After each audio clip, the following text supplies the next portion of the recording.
Olá, amigos e amigas! Em oferecimento à Frata Embalagem, a Fujikura, a Ismutec, a Novogen, a Quilbra, a Agroenergy e também a Fenshen, estamos iniciando mais um episódio do Pod Aves. Sejam muito bem-vindos ao nosso programa.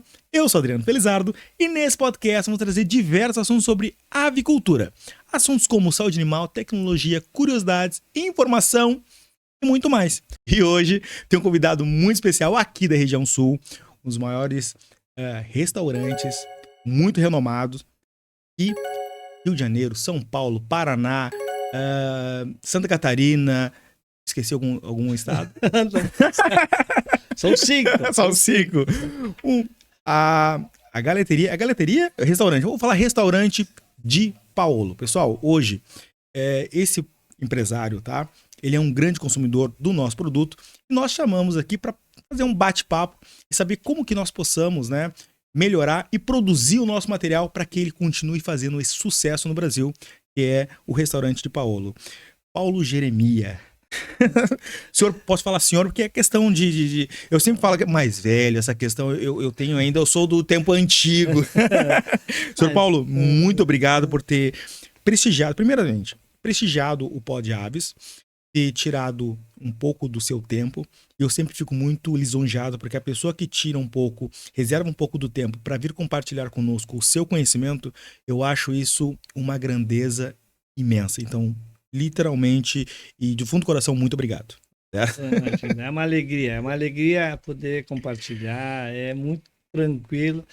A gente tem como toda a nossa filosofia estar comunicando, e eu sempre digo assim, o bom é não ter segredo, é que a imagem do negócio é que leva tudo para frente, então é comunicar e falar.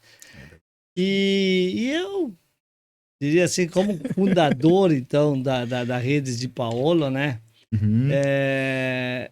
Há mais de 30 anos, mas para embasar todo esse nosso negócio, que hoje cresce muito, e como vimos, vários ainda locais vai ter de Paolo, eu gostaria realmente de falar como iniciou toda essa caminhada, né? Vamos falar. Eu vou, antes de nós entrarmos, porque nós vamos criar um fundamento, um embasamento aqui, vamos fazer um trabalho de faculdade. Ótimo. Começar do geral e vir para o específico. Mas antes, eu vou pedir um tempo para a gente falar dos nossos apoiadores que nos ajudam a nós criarmos esse conteúdo aqui, que é a Frata Embalagem, que a colega vai falar um pouquinho da Frata Embalagem. Se você busca soluções para embalagens de ovos, nossas bandejas plásticas PET são a resposta, com resistência e altíssima qualidade. São feitas com 100% de material reciclado, garantindo proteção e sustentabilidade para seus produtos. Com a Frato, você não só protege, mas se destaca no mercado avícola, alinhando eficiência e responsabilidade. Frato Embalagens, excelência e cuidado com o planeta. Certo, então você quer uma embalagem de qualidade, dúzia e meia dúzia, pessoal, é a Frato Embalagem. E parece que agora eles também têm capinha também de 30 e de 20. Fala lá com o Paulinho vai atender vocês, show de bola.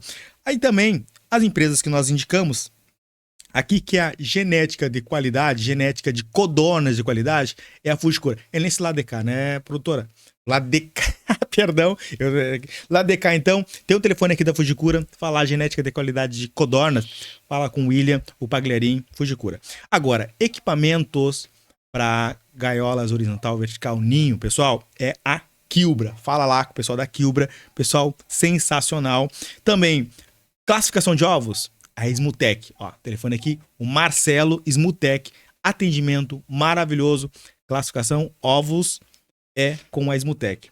Agora, a genética de galinhas poedeiras, tô falando de uma só, Novogen. Pessoal, Novogen hoje aqui no sul, referência, sul todo também, São Paulo, Novogen, genética, qualidade, produtiva, baixo consumo, é um trator Novogen. Agora, se nós vamos falar de aquecimento de pintinhas, tô falando de quem? Da Agroenergy. Então, telefonezinho aqui do lado, Agroenergy. E também entrou quem? Agora entrou a Agroenergy ainda aqui. Entrou também a Fenshen. Só que a Fenshen, ela entrega matéria-prima para o pessoal de premix e também as granjas que queiram a questão de pigmentação, aminoácidos. Fala com o pessoal aqui da Fenshen, certo? Que é matéria-prima para premix, certo? Valeu, muito obrigado aos nossos apoiadores que ajudam nós a criar esse conteúdo aqui maravilhoso, chamando pessoas importantes. Mas antes, senhor Paulo Jeremias, eu queria... Vamos falar o seguinte. Primeiro, antes de falar do negócio, porque você consome muita carne de frango, e aí que eu quero saber como que a gente pode fazer para melhorar ainda mais. Existe uma pessoa, e essa pessoa foi responsável por levar esse restaurante renomado aqui na região para o Brasil inteiro. Eu quero saber quem é a pessoa. O Paulo Jeremias. Quem é o Paulo Jeremias? Então, se apresenta para nós, dê suas credenciais aí. Eu sou filho de imigrante italiano que veio do Vêneto, Okay. a região da Itália, então, e se sediaram aqui na Serra Gaúcha, né? E uma família de 15 irmãos, então uma grande família. 15 irmãos. 15 irmãos que viviam no interior, e lá a época era sem energia elétrica, então imagina que até os 18 anos que eu vivia aí, Sim. a gente tinha um conhecimento, e que legal. tinha muito claro das famílias italianas aí, de produzir todo o seu alimento. Então, claro, lá nós tínhamos lá toda a proteína, era realmente caseira, vamos dizer, né? Tanto o coelho, o frango, o porco, tudo que se fazia se tinha o conhecimento de armazenar, né? E também os alimentos, então, que a gente produzia na roça, né? Tudo era cultivado, colhido na hora certa, desde o plantio ao colhimento, e armazenado o ano todo. E o bom é que nesse conhecimento a gente nunca passou fome, mas tudo muito bem controlado, porque nada era muitas pessoas, né? Mas se estudava e trabalhava, um turno trabalhava e um turno estudava, então se pegava e tomava conhecimento e posse do conhecimento no dia a dia com os pais, então se aprendia muito. E aí cultivar e tudo que se fazia nessa lida. Nos 18 anos, aí foi que eu fui servir o exército. E de Guaporé, onde eu nasci, eu fui servir o exército em Bagé. Guaporé. E aí começa informações sinais, eu diria, do que eu poderia fazer. Do primeiro para o segundo mês, eu no exército, eu fiz ordem unida, aprendi a ser soldado, e depois fui designado para o Cassinos Oficiais, que é onde eu atendia os oficiais. E era um restaurante. E eu nunca tinha trabalhado nisso. Aí que eu pedi para fazer um curso de garçom para poder aprender o ofício. E nesse curso que me deram, depois de um tempo lá, eu tive o certificado de garçom dentro do Exército, foi onde eu, ao retornar do Exército, que eu tinha concluído o 2º grau lá no Exército também, que foi bem importante, eu fui a um local aqui no Rio Grande do Sul, né, Torres, num passeio de fim de semana com uns amigos, bem assim, de excursão econômica, né? E vi assim muito movimento nos restaurantes argentinos, anos 80. Os anos 80. E aí foi que eu consegui um emprego de garçom lá em Torres. Tive um primeiro problema, que na época os restaurantes não davam uniforme para trabalhar. E eu tive que pedir um empréstimo para um colega que estava junto para comprar a primeira roupa de garçom. Foi R$312 na época, não era reais, era outra moeda. Sim. Mas só que assim, ó, começou informações, ó, desde o quartel, trabalhar aqui, ligação. Ao retornar, aqui em Bento Gonçalves, eu fui a visitar uns amigos e também buscando um novo emprego. E foi na Casa Pão e Vinho, que era uma casa que servia galeto. Era só 12 mesas e eu ali fiquei por 2 anos trabalhando, morando na casa. Eu aprendi desde plantar e colher o tempero, desde temperar o galeto, assar e servir, porque eu já tinha a experiência também de servir por ser um local muito pequeno, assim, né? Okay. E essa foi mais uma grande experiência, então, de saber temperar e assar o galeto. Ao passando os anos, né, eu fui tendo outras experiências, então, assim, de garçom em outros lugares, como de pequenas sociedades. E muitas vezes tem que saber até que não é para ti. Eu fui ser sócio de uma lanchonete lá em Bento, lá na rodoviária, e no segundo, terceiro, quarto mês eu não aguentei fazer aquilo, achei que não era para mim, eu já vendi e saí. Mas por que trabalho? Porque eu acho que eu era designado para fazer outra coisa, né? Porque ali foi bem claro, aquele negócio de cafezinho, chiclete, isso, perdi o ônibus, ganhei, não me realizou, não me deixava feliz. Okay. Aí eu fui ser sócio de uma churrascaria. Aí sim que eu aprendi muito sobre o restaurante, porque aí eu aprendi como fazer compras, armazenamento, departamento pessoal, fiscal, tudo que tinha a ver com restaurante, receber clientes, servir cliente, fazer eventos, tudo isso foi com que, então, depois de fazer algumas viagens, coisas assim, eu tenho uma viagem que, além daqui ter ido a Buenos Aires, ou Foz do Iguaçu, ou Gramado, que era muito turístico, e é turístico, né? Eu fui a Miami e Orlando, e viu aquela maneira da Disney servir com aquela alegria, tudo aquilo, mas principalmente assim, ó, não tinha ainda, como tem hoje, McDonald's, ou pizza, ou frango aqui no Brasil, né, tão difundido, mas o que me chamou muito a atenção? Eu sabia trabalhar, mas o que me chamou a atenção nesse setor foi assim, que quem fazia hambúrguer, fazia muito bem hambúrguer, quem fazia pizza, muito bem pizza. E o frango, aquele famoso, muito também, mas era um produto definido. Como assim produto definido? Produto definido. Cada um era especialista num produto. O hambúrguer era, na época, muito forte. Sim. Nos Estados Unidos, mesmo que não tinha aqui. A pizza tinha também, bem claro. E o frango, né? Aquele frango à milanesa, que faz muito forte lá. O que me chamou a atenção? Que a churrascaria até era mais ou menos bom, mas cada dia tu tinha um buffet diferente, tu ia fazendo novidade. Eu vou criar um cardápio que seja em todos os dias servido o mesmo, num dia faria a propaganda do outro, com uma história, onde tenha realmente cultura, história, que tenha originalidade. E que foi aí que nós desenvolvemos esse cardápio, então, que é da imigração italiana, né? Que era muito servido nas festas de fim de semana, nas festas comunitárias, um tipo de frango com massa polenta, com a salada de radice. Isso era normal servir, né? Mas o frango, eu vou fazer contraponto? Eu vou sempre fazer um contraponto porque eu quero tirar a informação sua aqui, tá? Sim. Não é porque eu tô questionando, porque eu quero tirar a informação. Mas o frango, ele sempre foi visto, tá, como um alimento, uma carne de baixo valor. Então ele é para pobre, para pessoa pobre, para pessoa que sem renda, ou seja, frango é para pobre. E aí vem você e dá um soco em todo mundo dizendo assim: não, para aí. Não, frango não é para frango, é para pessoas, né, com poder aquisitivo, ou seja, quem quer comer bem. Ou seja, quem quer comer bem, paga um pouquinho mais e tal, porque eu dou um bom atendimento, eu tenho outros acompanhamentos também. Me explica, você pegou uma carne onde o pessoal, nós temos uma cultura dizendo que é para pessoas pobres, e você transformou ela em gourmet. Por que o frango? Aí eu falei, por que você não pegou o gado? Por que você não pegou o porco? Por que o frango?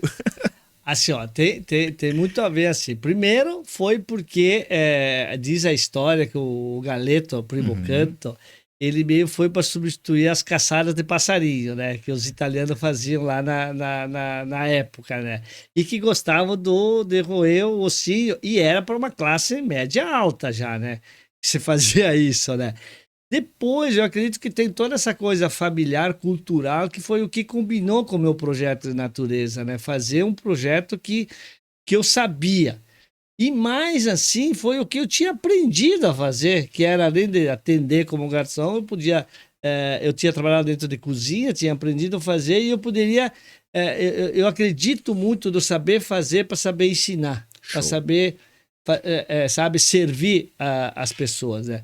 Tanto é que hoje, só abrindo assim um pouquinho, nós somos hoje 18 sócios, e todos passaram por um aprendizado comigo por alguns anos, e não poucos, dentro de um ou outro restaurante, para se acreditar a operar uma outra casa. Claro que leva cultura, conhecimento, como fazer, porque assim, tem um caso bem facilzinho de falar. Eu tenho o Roberto, que é meu irmão, ele chegou, quando eu iniciei, da roça. Ele aprendeu lá a temperar, assar o galeto, ele veio para a Copa para aprender e servir os garçom mais, depois ele foi para garçom, depois ele foi para recepção, até veio para o caixa, até ser gerente. Hoje ele é sócio proprietário, então ele cuida de Santa Catarina. Então, a meritocracia dentro do negócio para que realmente a nossa identidade não se perca, né? E foi assim que a gente, então, escolheu, acho que o Galeto me escolheu. Porque como eu sabia fazer, e sabia fazer bem o Galeto, eu sabia que poderia até melhorá-lo por alguns detalhes que a gente vai, sabe, se especializando, né? E foi o que aconteceu. A gente começou, então, o que nós sabíamos muito fazer, assim, que era desde que fazia com a avó, com a mãe em casa, era a sopa de capelete, desde fazer o recheio e fazer o capelete, que saberia fazer um bom caldo, que o caldo leva muito frango, e um frango gordo, para tirar um bom caldo, e a gente consome muito. E são aquelas galinhas mais, inclusive, mais idosas. Já né? vamos entrar nesse ponto aí. E aí a gente saberia, a polenta era tranquila, porque lá em casa era feita uma polenta todos os dias, em 15 irmãos, né? Italiano, tem que ter uma polenta. Que do dia tu comia mole, depois brustulada, e depois nós fizemos uma frita também. Um queijinho e tal, mas também as massas, né? Era muito tradicional usar todo o que eram os miúdos e o que era do frango, porque era todo dia tinha um dia sim, outro também, era muito seguido ter o frango lá em casa, né? Mas o molho para uma massa era muito com frango. Então também tem o nosso molho tradicional, que é de moela, e é o frango que com todos os tomates e cebola e tudo, que cria-se um molho muito tradicional, né? E a salada era dite com bacon, como também, assim, aquelas sobremesas tradicionais, que é o sagu com creme, tanto é que ele nem existe na Itália, ele é criado pela imigração italiana, aqui, como é o galeto, como é a polenta dessa maneira, muitas vezes diferente, né? Mas também está frita, que não existe na Itália. Mas foi assim que a gente reuniu esses produtos que a gente dominava muito bem, e o que conseguimos fazer, que acho que tem muito a ver com o que tu colocou de a receita aí, de gourmet e tal. Com o tempo a gente teve, vamos dizer, por conhecimento e avaliar bem por viagens e tal, porque eu já trabalhava dentro de uma churrascaria que abria meio-dia, 11h30, e a 1h, 1h15, os garçons estavam almoçando, porque era assim que funcionava. Sim. Aí tu começa a ver que o negócio bom é aquele que trabalha praticamente o dia todo, tanto é que hoje a maioria dos de Paulo não fecha à tarde, nem aqui, nem Bento, nem Garibaldi, nem Porto Alegre, abre o dia todo. E começamos a ver que, assim, a gente contratou no primeiro negócio, lá em 94, quando iniciamos ali entre Bento e Garibaldi, uma arquiteta, uma agência de propaganda, um decorador e uma relações públicas. Porque o que aconteceu com isso? Eu queria fazer uma casa temática, como eu vi lá quando era o hambúrguer tinha temática, tinha alegria, a pizza também, tudo era muito temático. Aí fizemos a casa temática da colonização italiana e tal. A agência criou marca, que é muito importante, porque antigamente fazia restaurante na época, mais de 30 anos atrás, era mesa, cadeira e um fogão na cozinha, e começávamos a servir, era meio assim. Isso. E aí eu vi que precisava relações públicas para mim querer atingir aquele público para não, sabe, porque tu tem que direcionar, né? Como foi importante também a decoração temática. Com isso, a gente começou a trabalhar, era 6 funcionários, e eu e meu irmão, mas treiná-los para que eles fizessem um serviço à mesa que fosse de amor, de alma, que tu notasse que era um serviço que o protagonismo não seria das pessoas, mas sim da comida, do ambiente, do servir, sabe? Ter muito claro que estaríamos aí para servir. E como eu sabia bastante fazer isso, eu treinei esses primeiros, tanto é que o primeiro sócio, o primeiro garçom do grupo é sócio operador em Gramado, até hoje, há 32 anos. A primeira cozinheira que ajudou a formar vários ainda é lá de Garibaldi, lá no Castelo Benvenuti. Ela ainda está lá trabalhando há 32 anos. Então, essas pessoas conseguimos fazer um modelo que seria replicável, com todos os detalhes bons que poderia ter, sabe? De padrão, de qualidade, o serviço todo à mesa, onde tu recebe tudo a mesa com reposição automática, mas, por exemplo, que a massa, tu pede a massa que tu quer, o molho que tu quer e a hora que tu quer. Sim. Para que tu não comer uma massa fria. A sopa de capelete, eu vou dizer uma coisa muito interessante. Era normal, lá quando eu trabalhava, era sócio da churrascaria, fazer uma panela de sopa e tu ia servindo 50 pessoas com aquela panela. Hoje não, nós desenvolvemos equipamentos e também por uma grande estrutura que tivemos lá do Senac na época, porção por porção é dado ponto para servir sempre a sopa al dente. Sim. Esse é outro detalhe. As massas não eram diferentes, fazia uma panela de massa e ia servindo. Nós conseguimos fazer porção por porção e servir para o cliente. Quer dizer, então, é um sistema sequência, mas é um à la carte de sequência, onde desenvolvemos produtos novos, como é o queijinho Adorê, para que seja tudo feito na hora e servido. Tudo que é feito hoje no Di Paolo sai do fogão, sai da churrasqueira para o cliente. Nada é feito e esperando o cliente.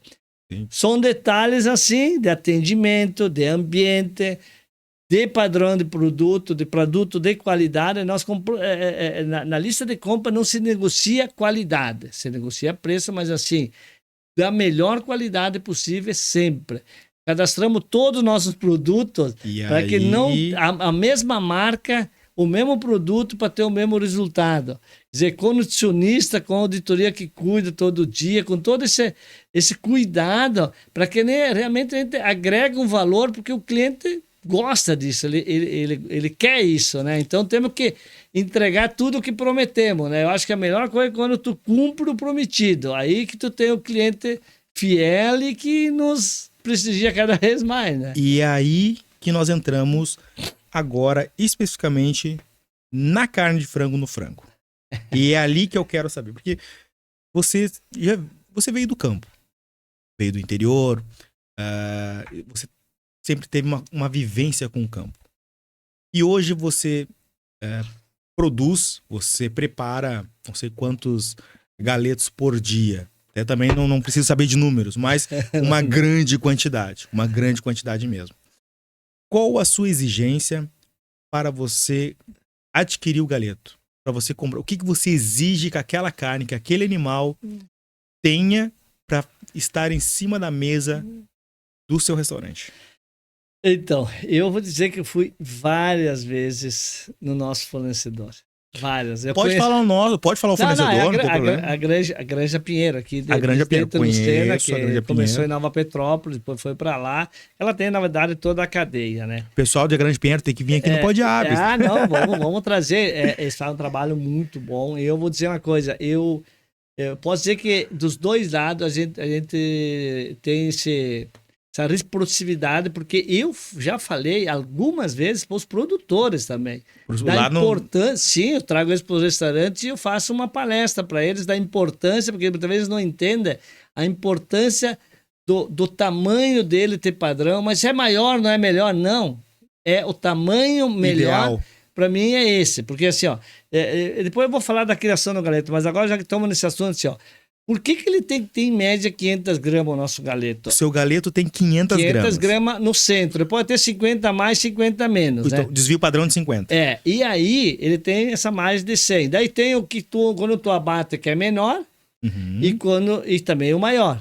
Então a granja tem seus clientes com essas possibilidades, né? Ok. Mas eu no restaurante, assim, ó, eu faço o tempero tudo em camadas, onde eu coloco o sal, toda a sálvia, a majorana, o alecrim, a cebola, o alho, aquela pouquinha de pimenta, todo e faço um azeite junto e desmancho o sal com cerveja e vou fazendo camada e eu tenho uma quantidade que eu boto em cada caixa, aquilo fica marinando de um dia para o outro e depois, então, é o seguinte, já começa aí, se ele é disparelho, já um vai pegar mais sal, outro menos sal, já descaracteriza.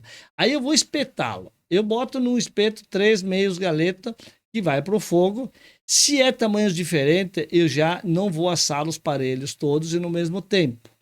Aí no fogo eu tenho um sistema que circula para um lado, circula para o outro, vou invertendo para ele ficar suculento. No mesmo local, o menor ficaria menos suculento do que o outro. E no custo de venda, eu vou ter outro problema que se um é maior ou menor, eu compro por quilo e daí eu vou ter diferença de custo. Então isso a gente passa até para os produtores lá do galeto, né? Uhum. E a granja, por exemplo, quando recebe o galeto, para nós quanto mais fresco é melhor, mesmo que ele tenha 15 dias de validade, né? Então a programação de abater, né?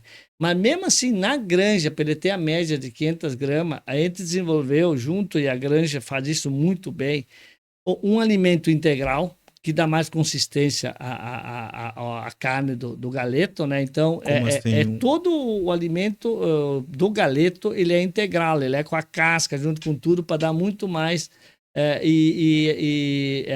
a firmeza na carne, porque ele é um galeto de menos até no máximo 30 dias, né? Entendi. Então, a nutrição do seu galeto você pede... É todo integral, o especial. galo é todo integral. Ele recebe um medicamento só logo que nasce e mais nada, porque em 30 dias é sustentado até pela potência do ovo mesmo, né? Mas o grande segredo que se desenvolveu nos últimos anos, e faz vários anos já, é que não tem mais dias que vai abater o galeto, mas sim hora-luz. Como assim? Por favor. Porque sempre que qualquer frango, vamos dizer, estiver acordado, ele está ou comendo, ou tomando água, ou assim. Então nós temos 2 cuidados que é muito claro dentro da granja. Primeiro, se faz muito frio, tem que aquecer o ambiente para que ele vá comer e beber. Senão ele fica amontoadinho e esquece e fica ali achando que está tudo bem, né? Entendi. E se ele não toma a água necessária, a carne fica muito enxuta. E se é muito calor, tem que querer colocar ventilador e tal, porque senão ele fica se batendo de calor e não vai fazer o compromisso dele, que é comer e tomar água. É as duas coisas que ele não pode fazer menos do que o necessário. Perfeito. E tanto é que tem uma diferença de tamanho, porque tem aquele que é mais espertinho e o menos. Sim, né? os mais Então, boca aberta. Fala boca aberta. Nós temos que criar todos espertinhos. Aí, tu tem assim, se tu deixar mais tarde à noite, até meia-noite, ele vai estar se alimentando. Mas vamos dizer que o computador vai controlando isso. Tu tá com a venda um pouquinho baixa. Então, tu não deixa ele comer muito. Tira a luz, ele não vai comer. Não, a venda tá subindo, vai ter um evento. Então, sim, vamos dar mais luz. Ele vai comer. Então, eles têm um controle por hora luz o abate dele. Vê como isso é uma maneira de não manter ele muitos dias lá na geladeira, lá refrigerado. Tu consegue controlar ele e não abate. Porque para ele vender todos os tamanhos, muitas vezes é bom ter um pouquinho mais de prazo, né? Então, abate só quando precisa, dentro desse controle. E é muito claro, muitas vezes em 3 dias tu ganha um dia ou tu atrasa um dia. Sim, por causa da hora-luz. Então, a carne, quanto mais fresca, mais saborosa e consegue controlar tudo isso. Tu sabe que a galinha consegue dar um ovo por dia com 17 horas à luz. Ela precisa de 17 horas de luz, de alimentação para pôr um ovo por dia. Por isso que a gente tem aquele negócio da galinha do interior, que no inverno não põe ovo, porque ela não come o suficiente para pôr um ovo por dia. É verdade. Não, mas isso é interessante. Mas desculpa. Tá? Não, eu ia perguntar se você é tão detalhista que você chega a exigir uma genética específica de galinha. É tão específico que agora eu vou te dar um segredo. Fala o nome da genética, por favor. Não fala o nome da genética, que a genética nós estamos... Todo o galeto de Paolo e de outros que consomem galeto aqui no Brasil é tudo fêmea. Nenhum é macho. Porque o macho, ele espicha muito as perninhas e a fêmea, ela dá aquela encorpada. Então, entendi. Quando nasce, é separado o macho da fêmea. Sim. Esse é o principal... motivo, então, para a fêmea ficar mais gordinha e mais fortinha antes, né? Então, o galeto primocanto é tudo galeta, vamos dizer, filho, uma tudo franga. É franga. Só que ela não chega a ser... eu comparo muito o galeto primocanto com, por exemplo, o cordeiro. Ele não é ovelha, né? Não. Ele é um cordeiro. E o galeto primocanto eu comparo muito como assim, antes de ser frango. Antes de ser adulto, ele pode ser adulto e viraria um frango normal, mas ele é então consumido em torno de 500 gramas, deve ter lá 900, 1 quilo de tamanho antes, né? Para ficar limpo, sem o pescoço, sem as pernas que nós não utilizamos, em média 500 gramas. Mas mas depois assim, ó, depois de todo esse trabalho da granja, do próprio abate, separar ele, não ter nenhum problema na pele, porque é importante que para ele ficar suculento, a pele fique perfeita. Tu não pode ter cortes errados, nem lá na granja, na hora de fazer todo o processo de limpeza dele e todo, até ele chegar no restaurante. E depois no restaurante, o nosso profissional cortá-lo certinho, para que a pele do peito fique toda coberta, para que na hora que vai temperar continue, que a hora que vai espetar dentro do que é possível, né? Que fique toda a carne coberta com a pele, porque daí é que fica, além de ficar mais bonito, ele fica mais suculento se tu usar toda essa expertise, né? E claro, o sistema de assar, o conhecimento do churrasqueiro, porque para nós o desafio é que o galeto fique crocante por fora e suculento por dentro. E aquela cor que fique bonita de consumir, de dar vontade de comer, né? Aquela cor maravilhosa, que a gente consegue muito claro isso, porque é dentro desse todo esse sistema de assar, né? Ok. E me revela aqui, o granjeiro, tá? Lá na produção, ele sabe que está produzindo para o seu restaurante, ou ele produz de forma geral, ele não sabe para quem ele produz? Ou você chega a ter um contato direto com o granjeiro? Você falou que leva alguns, né? Mas, poxa, é muito frango que você compra, né? Então, só uma granja não produz para todas então, que você... Não. O galeto a canto realmente é uma ciência. É fazer algo assim especial. Então, nós temos um consumo, eu diria que seria uns 2.000 quilos dia, chega a mais de 50 mil quilos por mês, que dá 100 mil galetos, né? A gente chega a 140, 150 mil clientes, né? Por mês. Então, tu vê que é um bom volume. Há um preparo, sempre que vai abrir uma nova unidade, a gente procura avisar 30, 40, 60 dias antes, até para ver logística e tudo. Porque esse é outro detalhe, a nossa logística é 100% em todas as casas, sai daqui do sul e vai até o Rio de Janeiro, vai a São Paulo, vai a Santa Catarina, vai a Chapecó, vai por tudo. Sim. Via uma logística que a gente desenvolveu. Um caminhão, ele separa congelado, separa gelado e seco. Porque a gente leva daí o capelete, leva o torté, leva tudo na mesma viagem, né? Entendi. Leva o radite daqui do sul, porque nós temos um baita plantio de radite aqui no sul, para levar para todas as casas. E específico no galeto, o abate é feito e é separado em 3 tamanhos, como nós mais ou menos estávamos falando. O nosso é esse tamanho do centro, e se caso vier por um acaso, não ter suficiente, se pega o menor, que ele fica também saboroso igual, só que ele gera então um custo um pouquinho maior, porque é menos carne, onde ia 2 pedaços, vai 3, vai 4, vai 5. Mas se consegue fazer isso também sem desprezar nenhum dos 3 cortes. Todos ficam saborosos. É mais uma questão de ter um padrão e ter todo aquele resultado que nós sempre falamos, né? Mas o mais importante para nós é assim, que ele chegue fresco, refrigerado, porque muitas vezes a gente se obriga a pegar congelado, porque tem sempre um estoque congelado, porque agora deu uma enchente, por um dia, 2, não chega o caminhão, ou dá um outro tipo de problema, vamos dizer, né? Ou dá um excesso de consumo. Então, tu tem uma pequena quantidade de segurança. Eu muitas vezes tenho nas casas, para aquele dia a dia, principalmente em São Paulo, Rio e tal, tem um pouquinho. E a granja tem também uma quantidade congelada. Mas para nós, ele dá um pouquinho menos de padrão quando é congelado. A gente prefere, e a gente está certo que o refrigerado é melhor.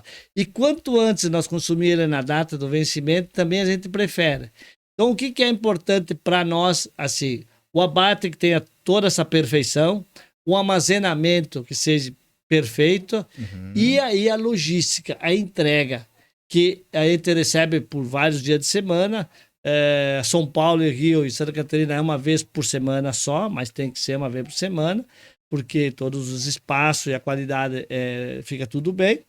Mas é esse compromisso de quantidade todas as semanas, de qualidade, porque nós só servimos galeto em várias casas, né? Então, se eu não tiver o fornecedor de confiança, fiel e que realmente cumpra todos esses requisitos, né? Tudo que nós precisamos, eu perco qualidade, eu tenho que servir um outro produto e aí se perde o padrão. Mas graças a Deus, até hoje, eu vou dizer uma coisa, antigamente eu iniciei com a Minuano, né? Que fazia o galetinho Minu aquele. Sim. E há mais de 20 anos a granja, ela cumpre todos esses requisitos. Claro, sempre temos muita conversa de pequenos detalhes e tal. E hoje o que a gente mais pede sempre é esse padrão de próximo de 500. Vamos dizer que pode ir até 600 gramas, mas mais de 600 gramas perde o nosso padrão. Então, a gente trabalha muito, muito, muito o padrão de tamanho e que ele tenha realmente todo aquele requisito de comida e água. Ele não pode tomar pouca água, senão ele fica com mais enxuto e não dá o padrão. Entendi. E você já pensou em colocar outros tipos também de aves, tipo codorna, que tem praticamente quase o mesmo tamanho, ou talvez um pato, que é uma carne mais gourmet?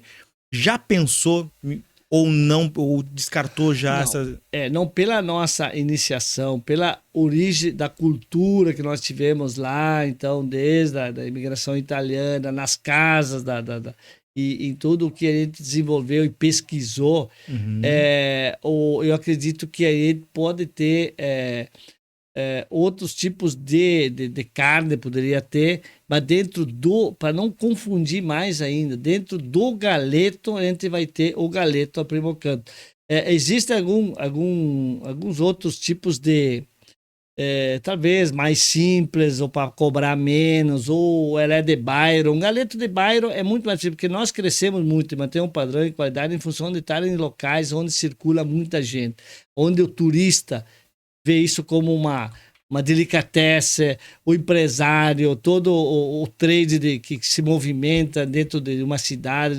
Então, tu tem aquele dia que um dia faz propaganda para o outro, mas o cliente muda muito, sabe? Ele vem de vez em quando, ele vai vindo.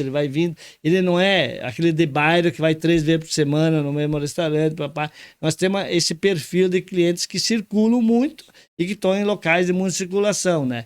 Então, por isso que assim, talvez aquela lá de bairro, ela vai colocar lá uma coxa, uma sobrecoxa, um outro produto que fique mais econômico, muitas vezes, e que atenda aquela população local, porque ela vai mais seguida. Sim. Mas no nosso caso, nós temos já as casas que servem, por exemplo, o entrecô, aquele bife ancho que você fala em São Paulo, somado ao galeto. Sempre tem o galeto e somado, porque por um outro caso, num evento, numa festa, você tem muito claro que também a carne é muito bem-vinda, né? Então a gente não nega isso, a maioria das casas tem a opção de uma outra carne que ou é filé mignon, ou é o entrecô e esse bife ancho para complementar. Mas eu diria assim, bem claro, que dentro de Paolo sequência, nós vamos ter sempre o galeto aprimocanto como seu protagonista número 1. E nos Dipa, que agora nós estamos lançando, até estou falando em primeira mão, lançando a marca Dipa, onde é Expresso, Bergaleto, que nós temos essas marcas também. Tudo vai se concentrar no Dipa. O Dipa, ele vai ser galeto e grelhados. Então, são aqueles que estão em shopping, que é pratos montados, que é tipo um à la carte, né? E não é pouco, ele serve umas 70 mil pratos por mês, assim, e mais da metade ainda é galeto. Então, esses pratos, assim, eles recebem também, então, o peito de frango, que é muito saudável, o pessoal tem consumido muito, inclusive, o peito de frango e carne vermelha tá meio junto, sabe? Nesses pratos, então, né? E pode ser, então, tem o galeto, tem uma carne, tem também o peito de frango. Nesses aí, se caso tiver a coxa desossada, coisa assim, também pode entrar, vamos dizer. Ela é até bem-vinda, porque é saborosa e tudo, né? Mas nunca na sequência que nós temos o compromisso, quer dizer, eu tenho comigo o compromisso de ser original, de ser autêntico e levar, tipo, ser os guardiões do sistema que a imigração italiana desenvolveu na Serra Gaúcha, que é essa sequência, servida à mesa, repetida à vontade, como é o sistema de galeto. Sim. Que tem os seus acompanhamentos. E o galeto aprimocanto, como eu te falava até primeiro, assim, Adriano, ele ainda é algo a ser desbravado e ser comunicado a nível nacional. Ele está andando já bem em Santa Catarina, está andando no Paraná, está até surpreendendo, mas se nós falar de São Paulo para cima, ele é muito novidade, ele é muito desconhecido. E no Rio, até eu vou te dizer que ele foi mais bem conhecido, porque tem muito gaúcho já morando no Rio, Sim. e o Rio vem muito também para o Rio Grande do Sul, Sim. e há realmente uma proximidade maior. Mas no interior de São Paulo ele sentiu muito que é pouco conhecido também, então ele está nessa missão de divulgar e manter e perpetuar o Galeto ao Primo Canto a nível nacional. Então é um desafio que está dando certo, mas que por certo momento exige muita divulgação. Perfeito. Encontrar um cliente que entenda e que venha. Depois que ele prova, ele retorna muito e ele gosta. Eu sou um fã do seu mas precisamos tê-lo ele ao menos pela primeira vez para encantá-lo e ter a experiência completa de todo esse sistema, porque tu come cultura junto. Tem gente que vai comer lá o sagu no fim, assim, vem cá, minha nona, minha avó, eu comia na casa dela. Então, tem toda essa cultura junto, né? Olhar aquela polenta brustulada, não tem. É uma maneira de realmente manter as origens, né? E ser original. Então, eu acredito muito nisso para o negócio ir bem. Me diz uma coisa, a gripe aviária tira o teu sono de vez em quando? Olha... Ou não? Ou você domina isso é tranquilo? Porque a gripe... Você tá num mercado que a gripe aviária... Tipo, você só consome carne de frango. A gripe aviária, há pouco tempo nós tivemos aqui em Montenegro. E aí, tirou o seu sono? Olha, eu confio muito no Brasil em não ter problemas de muito extensivo, de muito impacto em doença nas granjas. Porque o sistema é muito cuidadoso. Desde lá do Galeto, que eu já visitei granjas, a cama, aquela higiene, aquela limpeza, aquela beleza que é ver todos aqueles pentinhos bem cuidados. Então, é cuidar desde o ovo, é cuidar do pintinho, é cuidar do transporte. Hoje tu vê que é tudo bem controlado. Então, tudo isso eu vejo e acompanho. E os frigoríficos, então, não se fala, né? Eles estão num nível de cuidado que, assim, os problemas que nós vamos ter e as câmaras, todo o armazenamento, tudo tá bem estruturado. E o transporte de entrega mais ainda. Então, assim, o que eu vejo? Que se der problema, ele vai ser muito pontual, a gente vai consertar, vai controlar muito rápido. Porque também nós já sabemos ter essa expertise, como aconteceu recente, e ficou num local só, se resolveu e está resolvido. Eu acredito que antigamente, por menos experiência, ela foi mais dolorida. E não sei se ela foi tão grande ou se ela foi mais fabricada, aquela primeira lá, porque eu tinha negócio nas Ilhas Canárias e não teve nenhum problema lá, e lá não comiam mais o frango, né? E sei que foi uns patos que morreram em algum local e não teve grandes problemas. Então, eu vejo que assim, hoje nós estamos seguros. Que se der problema vai ser resolvido pontual e vai ser consertado. E eu acho que o consumidor pode ficar muito tranquilo.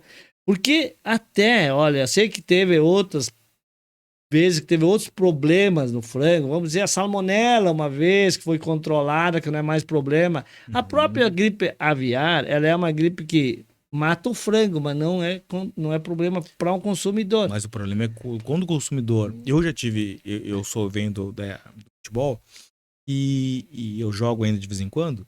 E o pessoal, quando deu esse foco, vamos falar assim, da gripe aviária, o pessoal me perguntou bastante, e Adriano, posso... como é que vai acontecer agora com o consumo de ovos, com o consumo de carne de frango? E eu brincava com eles, olha, se você não beijar a galinha na boca, não vai pegar. Se você não... Perfeito. Só não beijar a galinha na boca que não pega, Perfeito. porque pela carne e pelos ovos não pega. Só se você beijar na boca. E eu falo de uma forma brincando, só que para nós é preto no branco. Tipo, para nós são assuntos superados, tipo, hormônio em galinha. Isso não existe. Hormônio em frango, isso não existe. Então, para nós é um assunto superado. Tanto que às vezes eu faço uma brincadeira aqui, pergunto para os avicultores, né? Eu falo assim, um dia eu vou apanhar por fazer essa pergunta. Hormônio no frango existe? Então, um dia eu vou apanhar. Porque sabe Não, que um não existe, hormônio né? que se pode ser usado num animal grande Ele precisa 2 anos para fazer efeito. Não tem. Ele tem um custo altíssimo. Isso, Como mas- é que tu vai ter num quilo de carne ou 2 hormônio? É técnicas, é conhecimento, é Genética. aplicado em genética para que ele se desenvolva mais rápido e bom para tudo, para Mas todos. você não respondeu se você exige uma genética específica. Porque nós temos hoje no Brasil 3 genéticas assim, predominantes.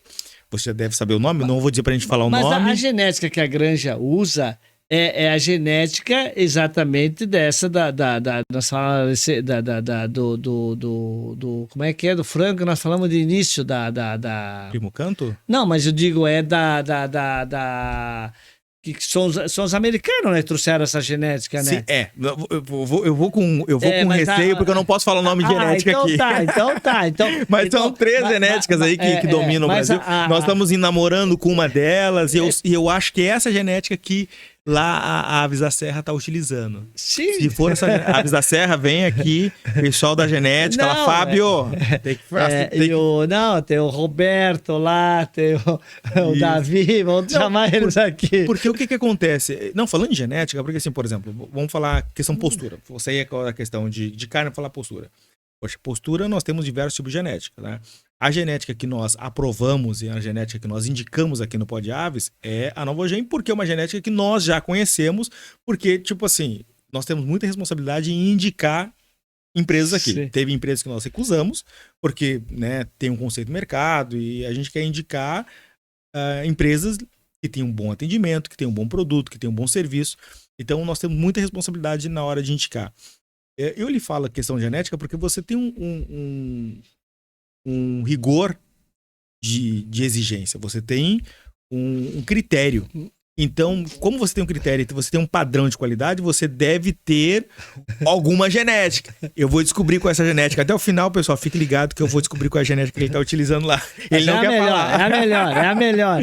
Mas, assim, Porque o galetinho fica tão saboroso. Eu sei. Mas assim, essa questão, então, temos todos esse rigor. E a questão não, mas eu não falo só a questão da gripe aviária, por exemplo. Também tem a Newcastle, tem várias gripes. Tem várias outras doenças. Tirando um pouco do foco, voltando à questão do frango, que eu queria saber a questão do manejo, manejo não, lá dentro, mas o que a Di Paolo tem como parceria com as produtoras, ou se existem novos projetos para ampliar. E outra pergunta que ele fala, são 2 ou 3 perguntas da mesma, por que você acha que no Brasil ainda as pessoas têm esse preconceito que é achar que frango é carne barata, é pra pobre, tipo, a carne gourmet é gado. Poxa, o frango, e você... É aí que tem, você quebrou o paradigma de todo mundo. Mas eu vou te falar. Você quebrou o paradigma de todo mundo. Negócio, se nós olhar a história, explica, né?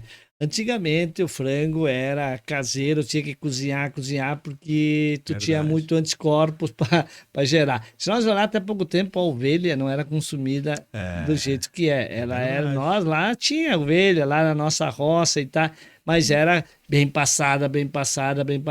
Carne de porco, o que é mais a carne de porco? Não é porco, hoje é suíno. Suíno, mas que nós tínhamos que cozinhar, botar sanitra no salame, porque era possível de bactérias, porque era assim.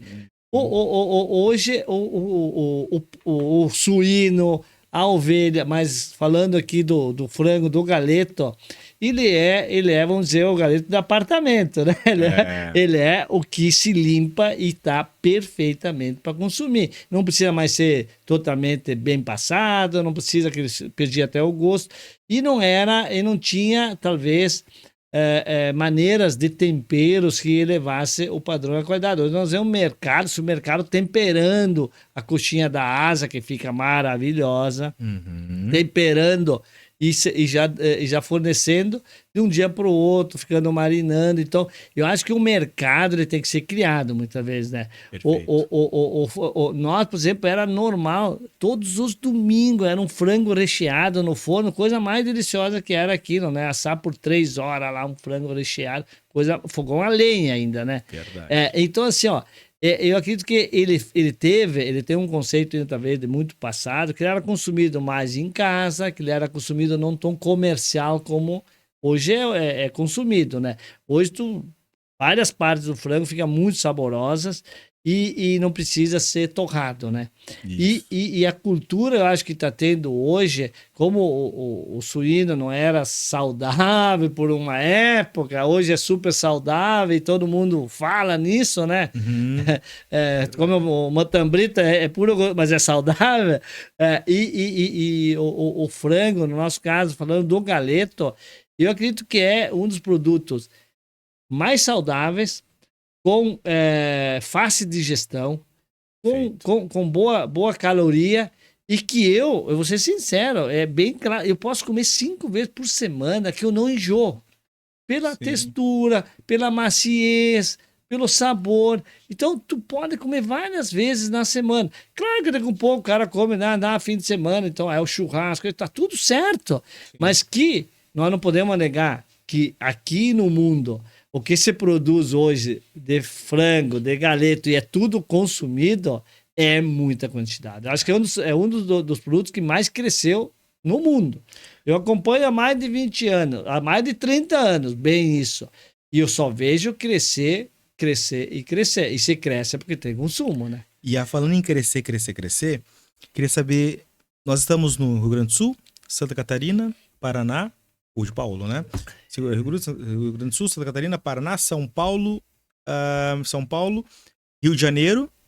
Tem intenção de expandir um pouquinho mais? Talvez Minas, Espírito Santo, Bahia. Vou dar um pulo aqui. Tá? Então, assim, fazendo um roteiro bem C7, a gente iniciou ali entre Bento e Garibaldi. O primeiro ali no Castelo Benvenuti. E que foi esse aprendizado todo.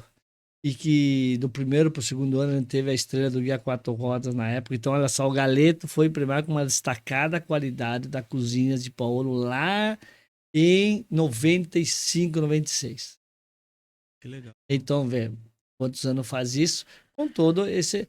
Aí, nós fomos a Caxias do Sul, lá, na época era Shopping Guatemi, foi a segunda casa, eu diria que o grande desafio é abrir a segunda, porque é tudo fazer com que tu repita, mas com o mesmo padrão, mesma qualidade, e tu tem só uma casa para treinar, então foi um desafio.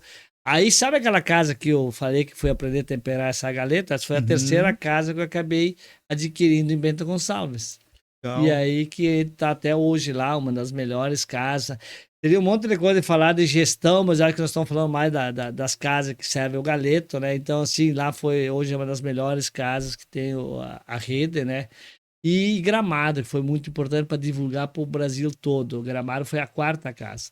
Aí tive aquela experiência, geralmente aconteceu, tive aquela experiência nas Ilhas Canárias, que depois parou e tá. Aí fomos abrir Caxias, uma enorme casa lá em Lourdes, que está muito boa até hoje. São Paulo fica onde? Aí sim, aí foi Porto Alegre, onde nos colocou em São Paulo. Porto Alegre se criou, realmente, nós tínhamos uma boa imagem lá no interior já, na Serra Gaúcha, né? Vamos falar que é melhor. E aí, viemos a Porto Alegre, e Porto Alegre foi o local onde nós se credenciamos aí a outros estados. Porque não podia ir para os estados sem estar na capital gaúcha, né? Para essa imagem toda, que deu muito certo ali no Laçador, ali junto ao próximo aeroporto, com todos os hotéis, entrada e saída da cidade. Conseguimos trazer muita gente para trazer o padrão e a qualidade, deu muito certo. Aí sim, aí fomos para Santa Catarina, ali em Itapema, e daí que fomos direto a São Paulo. Então, na Bandeirantes foi a primeira. Ali na Bandeirantes. E uma das provas que ele foi muito certo, local e tudo, e nós abrimos ali, e aí é interessante falar assim, no Rio Grande do Sul eu tenho esses vários sócios operadores, e São Paulo eu fiz uma parceria com o Jandir, ele era presidente da Fogo de Chão, e ele não proprietário quando foi vendida, depois ele tinha ações e tudo, mas aí ele saiu da Fogo de Chão, e aí eu fiz sociedade com ele para toda a experiência de pontos, conhecimento de funcionários, de gestão dele era infinitamente melhor que a minha, e eu tinha essa parte de conhecimento do produto, implantação e tal. Aí, essa da Bandeirantes, em menos de 2 anos, em 1 ano e 11 meses, nós recuperamos todo o investimento. Então, para ver como Galeto menos de 2 anos. Menos de 2 anos. Foi uma surpresa para nós. E foi que abrimos em Pinheiros, lá no bairro Pinheiros, abrimos no Lar Center, aí fomos para o interior, para São José dos Campos, Sorocaba, Campinas, Campo do Jordão. E agora abriu mais uma em Santa Catarina, em Chapecó. E também recente no Rio de Janeiro, né? Lá na Barra, no Casa Shop, que está indo bem também. E como, então, novidades, nós vamos abrir em Torres, aqui no Rio Grande do Sul, agora ainda esse ano, né? Ok. Já está bem adiantado. Que é a cidade também que tem turismo e tudo. Foz do Iguaçu também é para esse ano. Está bem adiantado o projeto lá, é para esse ano. E a novidade, acho que é para o ano que vem, que é bem boa, é Brasília. Brasília abre com Não brinca em serviço também, né? Uma enorme casa lá que vai dar muito certo pelo poder de Brasília, né? Pelo tamanho de Brasília, pela economia de Brasília, né? E deixa eu perguntar, e aqui o pessoal do Paraguai, Argentina, Uruguai... Não, Paraguai não digo, mas Uruguai e Argentina não. Chile, talvez. Não, pensou alguma coisa? Pensou... Eu diria que é uma região toda boa, né? Agora, estando em Foz do Iguaçu, eu não diria que até Paraguai está em bom momento. Porque sim, por isso que eu tirei Paraguai. Agora, Argentina... a Argentina também não está muito mas, boa. Toda essa América aqui, para consumo de galeto, seria boa. Mas olhar, tem tudo a ver com o galeto, mas tem que ter concentração de público, turismo. Então, tudo é possível. Mas hoje nós temos que consolidar mais o Brasil. Eu vou te falar, quando eu abri lá nas Ilhas Canárias e voltei, eu fui abrir Caxias, eu digo, olha só, Brasil tem mão de obra, matéria-prima e muito potencial para crescer. Aí que eu disse, é Brasil por enquanto. Não vamos pensar mais em fora por enquanto, porque tem muitos lugares, como você falou, Minas, Goiânia, Espírito Santo, Espírito Santo, já fomos ver para ser, tem locais muito frios, inclusive, que é bom o frio para nós. E eu tenho um projeto para te falar, assim, que é bem pessoal meu, é a vinícola no Vale dos Vinhedos, né? Que a gente vai abrir no início do ano agora. Vinícola com restaurante junto, o restaurante vai ser à la carte, com mais variedade de pratos para harmonizar com o vinho, e que ela é assim construída totalmente embaixo da terra, a vinícola, são 7 metros, toda em rocha, tá lá para ver as rochas. Que legal. Vai envelhecer o vinho aí, vai envelhecer o vinho, e depois nós vamos comercializar na vinícola, nos restaurantes e por internet. Não vai ser vinho para ser revendido. A gente está agora plantando os vinhedos lá, 2 hectares, 8.500 plantas de pareira para ter o vinho próprio e tudo. Eu acho que vai ser... E aí que eu ia te falar, vai ter o nome próprio. Paulo Jeremia Vino e Paulo Jeremia Cutina. Vai ser lá no Vale dos Vinhedos que vamos construir a marca própria lá. Mas o nome de Paulo é sobrenome? Não, ele veio muito... Sabe que nós iniciamos com o Giuseppe, né? Que era o meu avô. Aí nós perdemos a marca por Rio de Janeiro, tinha Giuseppe Grillo, e nós realmente tivemos que mudar. Aí Paulo, eu tinha registrado o nome Paulo, de Paolo, para fazer as massas e tal, que são nossos congelados hoje, né? Aí perdemos a marca, daí eu já migrei com o de Paolo, tem a ver comigo, que é Paulo e tal, mas uma marca bacana, né? E que aí os produtos de Paolo já se incorporaram junto aí, que hoje nós temos em todos os supermercados aí. Na verdade, a gente fez aquela central lá, que é uma fábrica, bem dizer, hoje, para atender o nosso corporativo, nós capelete, tudo precisava produzir para crescer, né? Perfeito. Aí conseguimos automatizar tudo, e aí quando vimos, conseguimos congelar para vender para o mercado. Hoje é um baita negócio, porque também incorporamos uma pista, tá? O Zafra aqui é um parceiro que vende muito, né? E nós temos hoje já 45 funcionários na central de produção para produzir 2.000 quilos de capelete por dia, 1.600 pizzas, vários outros produtos. Agora lançamos um produto que está estourando no mercado, não sei se você já ouviu falar, sopa no pote. Sopa no... Ela acho que é no Zafari, não tem no Zafari? Mas o Zafari acho que ainda não cadastrou, mas já tem em vários lugares. Ela tem uma parte que é o caldo, o capelete vem em cima, tu descongela em 6 minutos o caldo e cozinha o capelete em 2 minutos. Então, em 6 minutos, tu não suja a louça, nada, sai comendo por onde tu quer, leva pro escritório, leva para casa, leva para viagem. Que legal. Ficou muito bacana. Tudo isso, então, é para a gente vender o ano todo, né? Para não demitir gente no verão, manter toda a equipe toda. E é assim, a gente está automatizando ela ao máximo, porque comida tem que produzir escala. Então, estamos nessa. Sonho da sua empresa. Qual é o seu sonho? sonho e objetivo? Assim, o objetivo é chegar em todos os locais que nós chegar com padrão e qualidade. Ok. Para que a gente não tenha outra a não ser levar adiante essa culinária com autenticidade, originalidade, como está sendo feito assim dentro da rede de Paolo, né? Ok. Sonho. Eu assim, se eu disser que eu vou falar sonho, quando eu iniciei lá, eu acho que tudo se encaminhou para mim ter restaurante, porque aprender aqui, aprender ali, papá, o meu projeto de natureza é realmente restaurante. Ok. Não se imaginava que ia chegar até aqui, mas eu sempre digo, e eu acho que é um sonho real, vamos dizer. Abre uma, abre duas, abre três, abre 20, mas não esqueça da primeira, da segunda, não perde padrão, não perde originalidade, não perde tratar de cliente, mas de funcionário satisfeito, de ter esse sonho de ter uma empresa humanista, onde todos cresçam dentro, que faça seu projeto junto conosco. Então, esse é um sonho que a gente está conseguindo levar ele muito adiante, sabe? Hoje nós temos todos esses sócios operadores, nós estamos formando gerentes dentro, formando o quê? Eles se unem ao nosso projeto para que também eles façam bem a sua vida, que tenha todo esse acerto com eles, porque eu acredito muito no humano, no ser humano, no funcionário, e ter a empresa que seja também uma referência humanista, né? Então, isso me agrada muito. Eu tive essa caminhada e gostaria que realmente fosse de vários, assim, né? Olha, quando o papo é bom, você fala, ele passa assim muito rápido, muito rápido, muito rápido, e é tão gostoso. Eu tenho muito mais para lhe perguntar. Só que o nosso tempo se vai, se esgota, até ver como é que tá o seu tempo. Mas uma pergunta que eu sempre faço para todos, tá?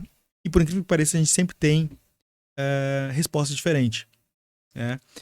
Que qual é a dica que você dá hoje que você gostaria de ter recebido no início da sua carreira? Vou melhorar a pergunta. Se você tivesse a possibilidade de entrar numa máquina do tempo e falar com você do primeiro dia da sua carreira profissional, qual é a dica que você daria? Aprendizado. Aprenda todo do teu negócio. Quanto antes. Se puder, antes de empreender, você ter o conhecimento. Não é suficiente só dinheiro. O conhecimento e encontrar a tua estrada, o teu projeto de natureza. E daí tudo vai fluir bem. Se tu tá contigo, com o teu potencial, tudo durante a caminhada vem soluções, vem inovação, vem criatividade. Então, assim, encontre o que é para te fazer, o que tu gosta, o que tu faz com amor, o que te satisfaz. Para mim, trabalhar sábado e domingo hoje não é problema nenhum. Eu faço isso há 45 anos. Só para ter uma ideia, não tenho problema. Porque eu faço o que eu gosto, eu me sinto bem, estou no meio dos clientes, do produto, dos funcionários, fazendo que isso melhore cada vez mais. Então, encontre sua estrada e invista, seja persistente no teu negócio. E o que eu mais desejo é que as pessoas se realizem fazendo dentro do seu projeto. Se eu puder voltar na área do tempo, eu diria que todos façam o que realmente é para fazer. Que aí se torna muito mais fácil as coisas, o saber fazer, por saber servir. Se tu sabe fazer, tu sabe controlar, tu sabe saber se está certo, tu sabe saber se não está. Tratar as pessoas assim com ensinamento. Tu não tem que cobrar, tu tem que ensinar, tu tem que passar conhecimento. Não tem medo de passar conhecimento. Porque em cima disso tu cria uma equipe, tu cria um time, né? Tu cria pessoas interessadas, que sabem fazer. Então, se tivesse que voltar atrás, eu faria tudo de novo, e se pudesse fazer mais eficiente, faria dentro dessa linha do conhecimento, do passar conhecimento, do entendimento que em cima disso ninguém perde. O que eu ensino um outro, eu me amplio com ele. A equipe toda não vai perguntar se o Alexandre atendeu bem, mas se eu fui bem atendido no de Paolo. Isso é dentro de um conhecimento passado de um para o outro. Tanto é que é promovido e recebe promoção, quem ensina um outro a fazer tanto bem como ele faz, ele se credencia por mérito a crescer na empresa, a ser coordenador, a ser gerente, a ser sócio operador. E aí, claro, para sócio operador tem que ter muito mais que isso, mas tem que ter precisamente ambição. Eu gosto das pessoas que tenham ambição, que queiram aprender, queiram crescer. Essas pessoas realmente elas chegam muito mais longe, mas é de cada um. A gente respeita todos. Eu acho que todo mundo pode ser um bom funcionário outro pode ser um colaborador que vai querer crescer, e o colaborador é aquele que faz mais. Ele está disponível, ele quer. Mas todos estão certos, porque cada um, eu sempre digo, as árvores crescem a um tamanho, outro tamanho, cada um tem o seu tamanho, e tem que respeitar isso. E aí que é bom ter uma equipe. Perfeito. E se puder ter elenco, melhor ainda, né? É verdade, porque assim, uma coisa é ter um grupo, né? Um pessoal, um grupo de pessoas ali, sei lá, 10 pessoas esperando um ônibus, é um grupo, não é uma equipe.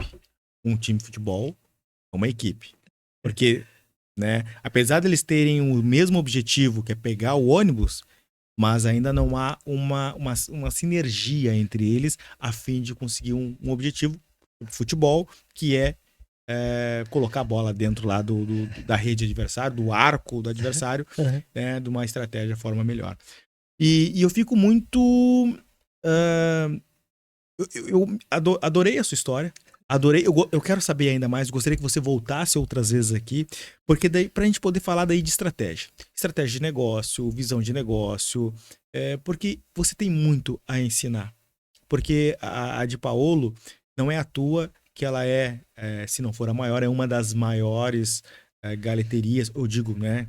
Eu conheço duas, mesmo renome, eu conheço duas que é só concorrente, mas não é à toa que fez sucesso. Eu sempre falo que por trás de um sucesso sempre tem uma boa história. Né? Tem que ter alma, né? Tem que ter a alma do... E a sua história. E o pessoal que queira, por exemplo, seguir você, pode nas redes sociais? Pode. Como que eles fazem para encontrar você lá na rede social? Eu tenho o Paulo Jeremias Oficial e tenho o de Paolo Brasil, né? Então temos os dois aí que podem ser seguidos. Mas eu acho que no que tu falou agora tem muito a ver realmente quando tu vai num negócio, tu sente que tem alegria, que tem, sabe? Porque a gente tem muito claro que o cliente ele tem que ser desde do estacionamento, na recepção, na mesa, o garçom não pode ser invasivo, não pode querer ter o protagonismo, ele tem que informar bem, com alegria, com um sorriso natural. E fazer com que a equipe realmente ela tenha esse amor, sabe? E aí é o capricho de todo o negócio. Mas ele tem que sair mais feliz de quando ele entrou do teu negócio, porque ele investiu tempo, ele te escolheu e aí, ele pagou a conta. Ele tem que receber isso. Então é isso que a gente mais quer promover dentro de Paolo. As pessoas saiam mais felizes quando elas chegaram, porque elas merecem, né? É bem Perfeito. claro. E é isso que a gente tenta, na simplicidade, na humildade, sempre tendo isso muito claro. E não tem um melhor caminho do que o simples bem feito. Perfeito. Gostaria de agradecer, então, a todos vocês que chegaram até aqui. Agradecer também aos nossos apoiadores. Agradecer a Frato, a Fujikura, a Kilbra, a Smutec, a Novogen, a Agroenergy e também a Fenshen. Nosso muito obrigado. Pedir para você se inscrever aqui no YouTube, tá? Seguir lá no Instagram, seguir também a de Paolo, seguir também o Paulo Jeremias. E nosso muito obrigado. Nosso valeu, Paulo. Muito obrigado novamente por você ter compartilhado um pouco do seu... Um pouco não, foi bastante, né? Bastante conhecimento. Agradecer a todos vocês. Nosso valeu. Tchau, tchau.